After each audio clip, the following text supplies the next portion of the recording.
Sir నమస్కారం sir. నమస్తే. Sir Vallabhaneni వంశీతో Jaganmohan Reddy గారి ములాఖత్ తర్వాత ఆయన బయటకొచ్చి ప్రెస్‌తో మాట్లాడాడు. ఇక్కడ టీడీపీ నేతలకైతే ఒక మాస్ వార్నింగ్ అయితే ఇచ్చేశారు. అంటే మేము అధికారంలోకి వచ్చిన తర్వాత అక్రమాలు, అన్యాయాలు చేసిన అధికారుల్ని, నేతల్ని ఎవరిని వదలం. వాళ్ళు రిటైర్ అయినా సరే, సప్త సముద్రాలు దాటి అవతలున్నా సరే తీసుకొచ్చి మరి మేము శిక్షిస్తామని చెప్పేసి ఆయన ఈ రేంజ్‌లో ఒక వార్నింగ్ అయితే ఇచ్చారు సార్. మరి ఆయన కామెంట్స్‌ని ఏ విధంగా చూడొచ్చు అంటారు సార్ మీరు? ఏం లేదండి, మేము అధికారంలోకి వస్తాం అంటే 5 ఏళ్ల తర్వాత హిస్టరీ రిపీట్ అవుతుంది, చరిత్ర పునరావృతం అవుతుంది అనే సెంటిమెంటు దీన్ని వర్కౌట్ చేసే ప్రయత్నం చేస్తున్నారు వైసీపీ వాళ్ళు. సజ్జల రామకృష్ణారెడ్డి గారు అదే మాట్లాడాడు, ఈయన అదే మాట్లాడాడు. ఈయన కొంచెం ఎక్కువ డోసులో మాట్లాడాడు, హై డోసేజ్లో. ఈ మాట్లాడటం ద్వారా ఏంటంటే అవతల వాళ్ళని డిఫెన్స్లో పడేసేటువంటి ప్రయత్నం, ప్రభుత్వాన్ని న్యూట్రలైజ్ చేసేటువంటి ప్రయత్నం కూడా నడుస్తోంది. ప్రభుత్వాన్ని న్యూట్రలైజ్ చేయటం అంటే ఏంటంటే ఆల్రెడీ ఎక్స్పీరియన్స్ ఉంది మనకి. 3 ఎన్నికల అనుభవం నుంచి 4వ ఎన్నికలకి వెళ్తున్నాం. 3 ఎన్నికల్లో ఒక ఎన్నికలో గెలిచినవాడు 2వ ఎన్నికలో గెలవలేదు. సో ఇదొక ఫినామినా కింద అనుకుంటే, ఇదొక ధోరణి కింద అనుకుంటే, ఇదే ధోరణి ప్రకారం వచ్చే ఎన్నికల్లో మీరు అధికారంలోకి వచ్చే అవకాశం లేదు. అందుకని మేమే వస్తాం. మేము రావడానికి సంబంధించినటువంటి ఒక ప్లాట్ఫామ్ని మీరు ప్రిపేర్ చేస్తున్నారు. ఏది అరెస్టుల ద్వారా, వీటన్నిటి ద్వారా. ఈ ప్లాట్ఫామ్ మీదే మేము ప్రభుత్వాన్ని ఏర్పాటు చేస్తాం రేపు పొద్దున. చేసిన రోజున ఏం జరుగుతుంది అనేది వార్నింగ్ ఇస్తున్నాడు ఈయన. అంటే ఇదే జరుగుతుంది అంటే దీని మీద రియాక్ట్ అయ్యి ఆ తర్వాత 5 ఏళ్ల తర్వాత తిరిగి తెలుగుదేశాన్ని ఎన్నుకుంటారు ప్రజలని కూడా జగనే చెప్పేస్తున్నాడు ఇప్పుడు. సో స్ట్రైట్ ఫ్యూచర్ని ఆయన ఒక 10 ఏళ్ల వరకు ప్రిడిక్ట్ చేసి చెప్తున్నాడు. అంటే ఇదే ధోరణి కొనసాగుతుంది, ప్రతి ఎన్నికకి మార్పు కోరుకుంటున్నాడు ఓటరు. ఈ ట్రెండ్ కొనసాగుతుంది. రేపు రాబోయేది మా ప్రభుత్వం అయితే తర్వాత వచ్చేది వారి ప్రభుత్వం అని అనుకోవాల్సి వస్తుంది. ఎందుకంటే ఇదే పని చేస్తారు అంటున్నాడు ఆయన. సప్త సముద్రాలు అవతల దాక్కుండా మిమ్మల్ని వదిలిపెట్టను అంటే కక్ష సాధింపు ధోరణులు కొనసాగుతాయని చంద్రబాబు నాయుడు చేస్తున్నాడు, నేను చేస్తా అంటే వారు చేశారు కాబట్టి నేను చేస్తా అంటే అలాగా కొంచెం నావల్టీగా ఆలోచించాలి కదా. మహాత్మా గాంధీ గారు అన్నట్టు ఒక చెంప మీద కొడితే ఇంకో చెంప చూపించు అని కాదు. ఆ తర్వాత ఈయన చూడాల్సిన విషయం ఏంటంటే కొంచెం డిఫరెంట్గా ఉన్నాడు జగన్ అంటే ఆయనే చెప్తున్నాడు 2.0 అని. ఆ 2.0 అనగానేమి అనేది ప్రజలకు అర్థం చేయించాలి. ఇది రొటీన్ జగన్.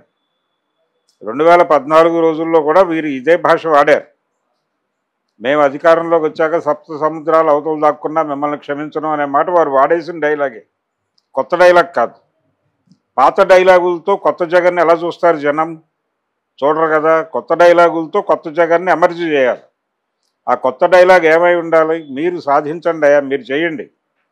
మీరు అరెస్టులు చేశారని మేము చెయ్యం, మీరు మా వాళ్ళని కొట్టండి, మేము క్షమిస్తాం, మిమ్మల్ని అదే పదవుల్లో కొనసాగిస్తాం, మీలాగా మేము చెయ్యం. మీ వాడు అంటే పట్టాభి ఆ రోజున ఎంత వికృతంగా ప్రవర్తిస్తే, ఎంత వికృతంగా మాట్లాడితే మేము ఆ పని చేసామో మీకు అర్థం చేయిస్తాం అని చెప్పి మీరు ఏదైనా చేయండి, జనం గమనిస్తున్నారు, జనం దృష్టికి తీసుకెళ్ళటమే మేము చేస్తాం, ఇదిగో ఇది చేస్తోంది ప్రభుత్వం అని మాత్రమే చెప్తాం తప్ప కక్ష సాధింపు ధోరణులు మాకు లేవు.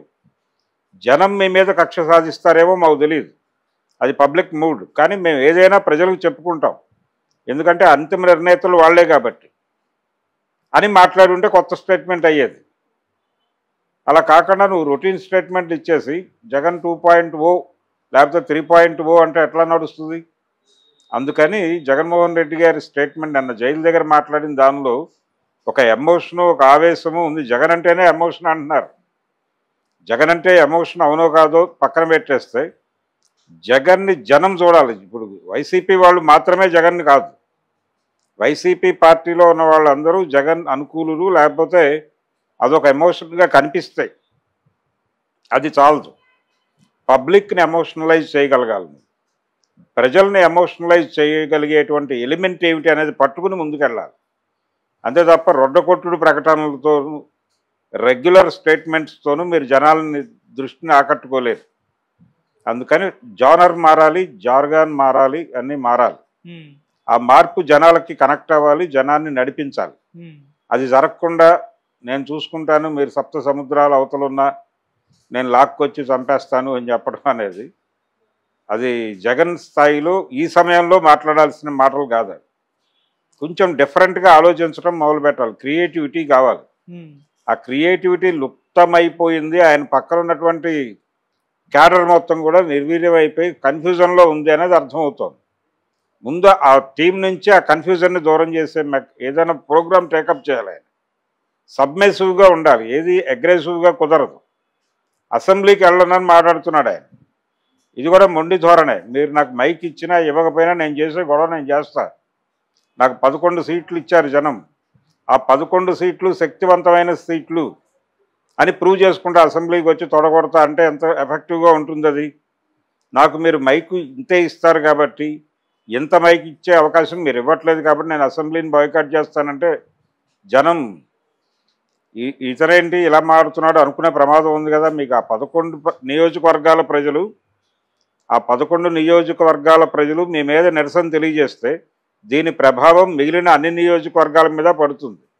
ఈ వైనాట్ 175 అనే ఈ 175 నియోజకవర్గాల మీద ఈ 11 నియోజకవర్గాల ప్రభావం పడి రేపు పొద్దున మీకు వచ్చే సీట్లు కూడా పోగొట్టే ప్రమాదం ఉంది.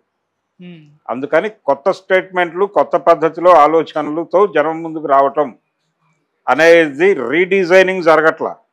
ఆ రీడిజైనింగ్ జరిగితే తప్ప కుదరదు. జగన్ ఇప్పటికీ హోప్లెస్గానే ఉన్నాడు. ఓకే, అంటే వాళ్ళ కార్యకర్తలు నేతల్లో ఒక ఫైర్ మనోస్థైర్యం నింపడం కోసం అంటున్నాడు. మనోస్థైర్యం నింపడం కోసం నువ్వు వెళ్ళి నిలబడి వాళ్ళకి అండగా. నువ్వు ఇంట్లో ఉండకు, రోడ్డు మీదే ఉండు. రోడ్డు మీదే ఉండు. కార్యకర్తలు వాళ్ళ ఇంటికి వెళ్ళి ఓదార్చు, వాళ్ళకి అండగా నిలబడి, వాళ్ళకి ఏదైనా కావాలంటే చేసి పెట్టు. అంతవరకే. ఇది కూడా ప్రచారమే. ఇది కూడా డెఫినెట్గా ప్రచారమే. దీంతో పాటు ప్రభుత్వం వ్యవహరిస్తున్న తీరు పట్ల ప్రజల్లో ఎండగట్టు. కానీ నేను ఇదే చేస్తానని చెప్పద్దు. నేను ఇదే చేస్తాననే మాట ఇంతకు ముందు కూడా అనేసావు నువ్వు. అయిపోయింది అది. ఓకే, దాని తాలూకా ఫలితం నువ్వు అనుభవించేసావు. ఆ స్టేట్మెంట్ తాలూకా ఫలితమే నువ్వు 2019లో సాధించిన విజయం. ఇప్పుడు మళ్ళీ గెలుపు కొత్త స్టేట్మెంట్ కావాలి కదా. పాత స్టేట్మెంట్తో కొత్త విజయాలు రావు కదా. అందుకని పాత ప్రకటనలతో కొత్త విజయాలు రావు అనేది చాలా ఓల్డ్ స్టేట్మెంట్. ఇది చాలా కాలం క్రితం నీలం సంజీవ్ రెడ్డి లాంటి వాళ్ళు వాడేసిన ప్రకటన ఇది. అందుకని కొత్తగా ఆలోచించాలి. జనాలకి కొత్తగా అనిపించాలి. ఆ కొత్తగా అనిపించటం ఎలా అనిపించాలి అనేది డిజైన్ చేసుకోవాలి. మూమెంట్ కూడా కొత్తగా డిజైన్ చేయాలి. ఆ కొత్తగా డిజైన్ చేసుకోవటం గురించి మేధోమథనం జరపాలి వైసీపీలు. అది లేకుండా ఏదో పడుకుని సడన్గా లేచొచ్చి రోడ్డు మీదకి పాత కాగితాలలో నుంచి ఒక కాగితం పీక్కొచ్చి అది చదివేస్తే ఎట్లా? ఆ ధోరణి మానేస్తే బెటర్. ఓకే.